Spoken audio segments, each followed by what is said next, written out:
شد داداش؟ اومدیم نشستیم تو چمن‌ها تفریح کنیم دیگه. کوری مگه؟ خب داداش چمن‌ها رو که ما داشتیم میخوردیم، شما اومدین نشستین روش. چمن‌ها رو میخوردین؟ داداش بخورین که طبیعت از بین میبرین. بله چمن‌ها رو بخوری طبیعت از بین میره. بله اصلا همین یه ذره ته بیعت هم که مونده بود اگه ما نمیشستیم رو شما میخوردین تمامش میکردین که. چی شد؟ داداش ما اصلا به خاطر کرونا این همه راه کوبیدیم اومدیم تو این منطقه کم شلوغون که کسی نباشه. شما چجور اینجا رو پیدا کردین؟ خب داداش ما فضای سبز رو هوا میدنیم. شما پای لبت هم سبز بشه ما زیرانداز میدادیم سریع بشینیم روش. تفریح دیگه نداریم که. آره داداش مرض غم گرفتیم خدا وکیلی.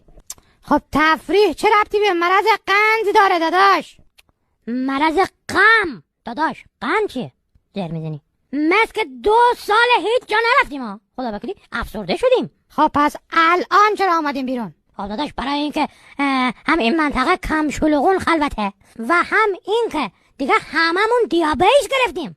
آها دیابت همون مرض غمه که فرمودین درسته؟ نه داداش دیابیس همه رو چرا قاطی کردی؟ از این کیتای سریع و ارزان تشخیص کرونا رو میگم که تو یه رو اگه کرونا داشته باشی با دیابیس راحت میفهمی. همه داروخانه هم دارن. آها خب داداش اگه از این دیابیس ها بازم دارید 2-3 تا هم به ما بده که خودمونو تست کنیم ما. نه داداش اینا مال آدم هاست. مگه الکیته؟ مثل که شما گوسفندینا.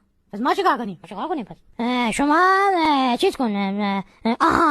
شما تشریف ببر داروخانه بی زحمت ماسک گوسفندی بگیر.